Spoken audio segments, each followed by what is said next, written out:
Hey guys, welcome back to another episode on the What I Love About Sex podcast. So, I get lots of questions around wanting to share a fantasy, wanting to share a kink, and not knowing how to share it. And you guys feeling embarrassed by it, feeling guilty about it, just have no idea how to get the words out there and just say, hey, this is what I'm into, and I want to know if you could play a part in it. It's just that's not coming out because the main reason is that you're not accepting it yourself. You're not accepting you. So you're going to an external source before you go to the internal source. And that's why it doesn't feel right. You essentially want to get to the point where you accept yourself and your needs, whatever those needs are, and you accept yourself so much that you don't need acceptance from anyone else. You don't need acceptance from your partner even for that fantasy because you accept yourself. And that's the problem so often is you rely on getting acceptance from your partner over yourself. And that's what keeps messing you up. Because if we think about it this way, like if you really thought you were a boring person, if you had the belief like, oh my God, I'm so boring and I'm just not a fun person and nobody wants to ever hang out with me because I don't do anything and I'm so boring. And you just always told yourself that and you really believed it. And someone else told you one day like, oh, you're super fun and adventurous. You just be like, no, I'm not. Like, what are you talking about? And it wouldn't make sense because even though that person was telling you what maybe you wanted to hear, you didn't really believe it, so therefore it had no effect on you. So in the case of a fantasy, if you're going after telling your wife, for example, for the reason of getting acceptance so you could feel better, even if she did accept you, if you don't accept yourself, it's not going to make a difference. You're not going to feel better about it. And even if she does accept it, if you don't accept it, you'll find a way to self-sabotage and fuck it up and make it awkward or get her to the point where she doesn't accept it so that you can match where you are internally with yourself. Does that make sense? Like you're always going to go back to how are you feeling about you? Because if you don't accept yourself, you're not going to believe anyone else who does. And even if someone else does, it wouldn't matter. So self-acceptance is key. I actually just did a Instagram post on this and I said, in order for two people to have enjoyable sex, self-acceptance needs to be present. So that means like for you to really enjoy is for you to be yourself.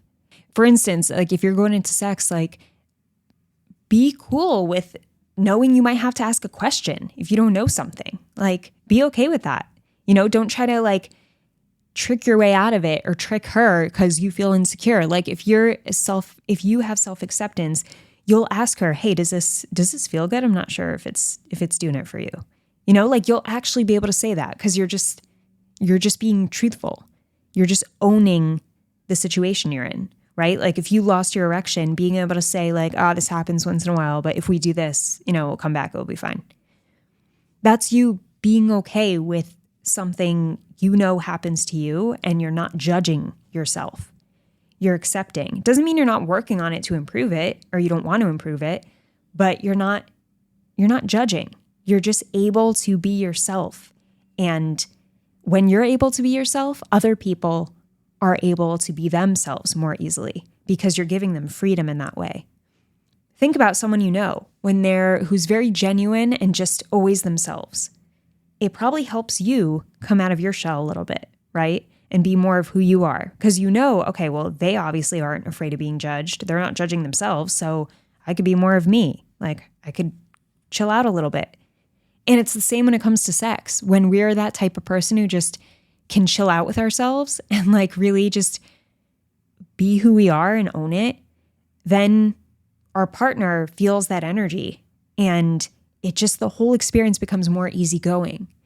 And when it is easygoing and there's no judgment and there's no performing, it's just being who you are and accepting where you're at, then that's where you actually both get to let go. And that's where that's where sex starts to feel really good, because you're letting go. You're not in your head. You're not tense. You're not worried about judgment. You're not afraid of asking a question. You're not afraid, oh my God, what if this happens? What if I can't come? And like, then she does this. You're just not thinking of all that, because you're like, all right, I know who I am. I know what tends to happen to me. I'm working on it. It's okay. Things happen to everyone. And if this happens, I'm going to do this and everything's going to be fine. And it may be hard. It may still frustrate you, but you're not going to judge it. You're not carrying the weight of, like this is bad. I shouldn't want this. You're not in that place. And when it comes to fantasies and sharing something you feel strange about, you often do revert back to that place of like, oh my God, this is bad. This is bad. And you have that belief it's bad when it's really not bad. It's just something about you that you need to share without judgment of yourself.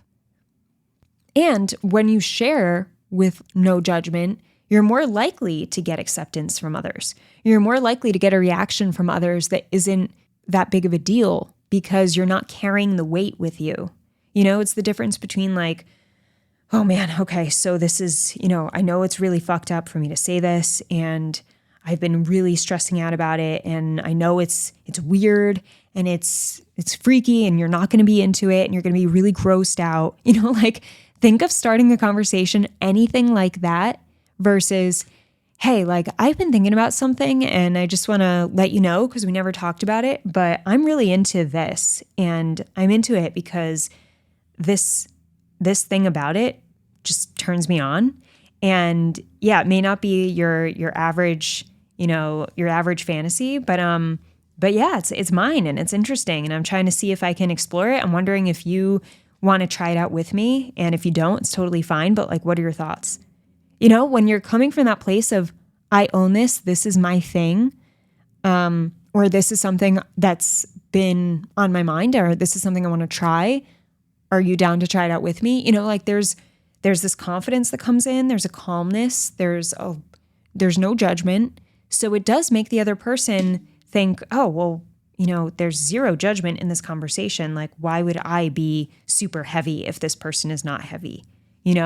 The people we talk to, especially about tough things, tend to mirror us. So we can start out the conversation in a way that's calm and confident, and we're more likely to get a calm, easygoing response.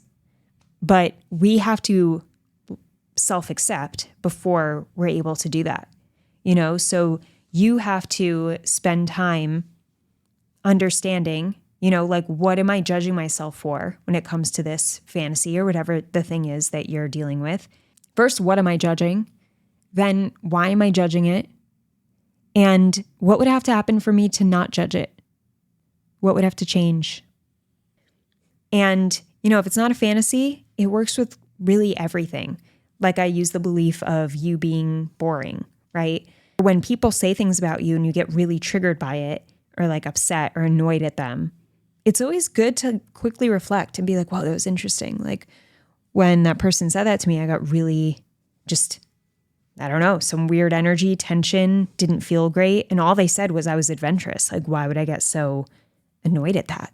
That's such a weird thing to get annoyed by, or that's interesting. When you call out things like that, you're able to see, oh, this has to go back to me. How am I perceiving myself in that way? Do I find myself adventurous? No, I actually find myself really boring. So that's why I kind of took offense to that and got triggered. Why do I find myself boring? Do I want to be boring? Who taught me that I'm boring? Or did I teach myself that? It's like you kind of can go down a rabbit hole of like, why are you believing the things you're believing? And when you're able to question things, you're able to accept yourself more easily, because you're constantly tapping into yourself to learn about yourself and start feeling confident with who you are, and actually believing what you say about yourself, and not just going along with this brainwashed, with something you've been brainwashed by. Like, if someone taught you were boring, but like you never actually came up with that yourself, you learned it. Like, figure things out about yourself so that you feel grounded in who you are, And when it comes to harder conversations, like talking about fantasies, you're able to talk to them. You're able to talk about them and feel like you're certain of who you are when you share this information. It's going to feel so much better for you and the person on the receiving end. And like I said, you're more likely to get an accepted response, or at least a more calm and compassionate response from someone else if you're leading with that calmness and compassion.